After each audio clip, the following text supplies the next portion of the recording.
Oke, kita langsung aja bahas topik yang lagi panas banget nih, yaitu soal masa depan jutaan tenaga honorer di Indonesia. Apalagi sebentar lagi ada seleksi CSN 2026, nasib mereka ini seolah-olah bergantung pada satu pertanyaan besar. Nah, ini dia pertanyaan intinya. Bakal ada nggak sih kebijakan afirmatif atau semacam perlakuan khusus gitu buat para tenaga honorer yang udah mengabdi bertahun-tahun di seleksi CSN 2026 nanti? Ini pertanyaan yang, jujur aja, penuh dengan harapan sekaligus kecemasan. Yuk, kita bedah lebih dalam lagi. Kenapa sih satu pertanyaan ini bisa jadi sepenting itu? Karena ini bukan lagi soal kebijakan biasa, ini soal pengakuan, soal kepastian, dan soal masa depan karir orang-orang yang udah lama banget mengabdi buat negara. Coba dibayangin, Anda udah kerja bertahun-tahun, kontribusinya juga nyata, tapi status kepegawaiannya masih gantung, masih belum jelas. Nah, inilah realitas yang dihadapi banyak banget pegawai non-ASN kita.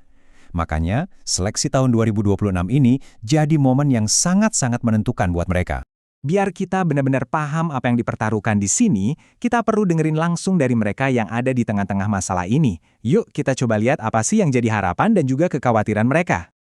Oke, pertama-tama kita samain dulu persepsinya ya. Siapa sih honorer itu? Gampangnya, mereka ini adalah tulang punggung di banyak instansi pemerintah. Kerjanya ya kayak PNS, tapi tanpa kepastian status, jenjang karir, atau benefit yang setara. Terus, apa itu CSN? Nah, ini adalah gerbang resminya untuk jadi aparatur sipil negara.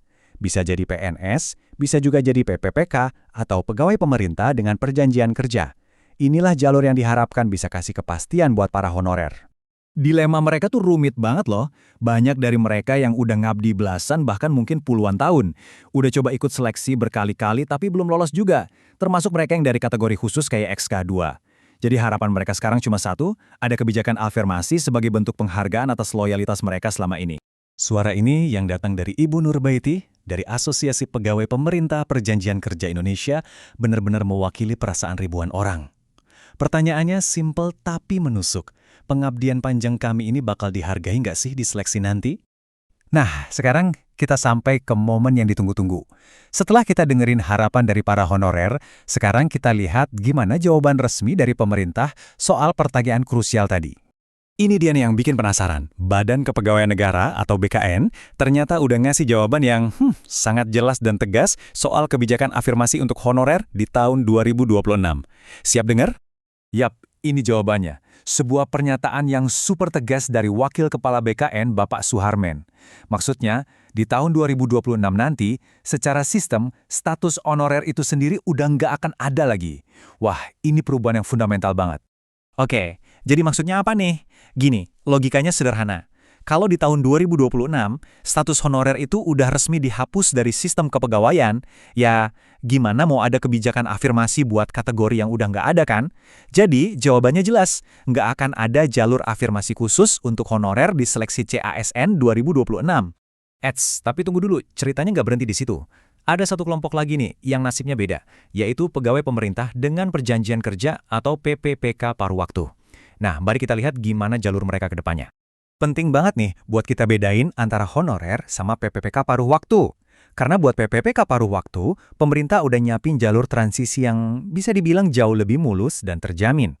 Prosesnya simple banget. Mereka yang statusnya udah PPPK paruh waktu nantinya bakal langsung diangkat jadi PPPK penuh waktu. Dan ini poin paling pentingnya, perubahan ini terjadi tanpa harus ikut tes atau seleksi lagi. Jelas ini kabar baik banget buat mereka. Dan ini bukan cuma omongan atau wacana ya. Kebijakan ini udah dikonfirmasi langsung sama Kemenpan RB. Jadi ini udah resmi, udah ada kepastian hukumnya buat teman-teman PPPK paruh waktu. Oke, dari semua penjelasan tadi, kita lihat ada dua jalur yang beda banget kan? Nah, biar nggak bingung, ayo kita rangkum kesimpulan utamanya biar semuanya jadi lebih jelas. Jadi, kesimpulannya begini. Di satu sisi, status honorer bakal dihapus, dan nggak ada jalur afirmasi khusus buat mereka di CASN 2026. Di sisi lain, PPPK paruh waktu punya jalur emas langsung ke status penuh waktu, tanpa perlu tes lagi. Ini adalah dua realitas yang sangat kontras kan? Dan ini membawa kita ke pertanyaan terakhir yang paling personal buat Anda semua. Dengan semua perubahan besar ini, penting banget buat kita masing-masing untuk memahami kita ada di posisi mana.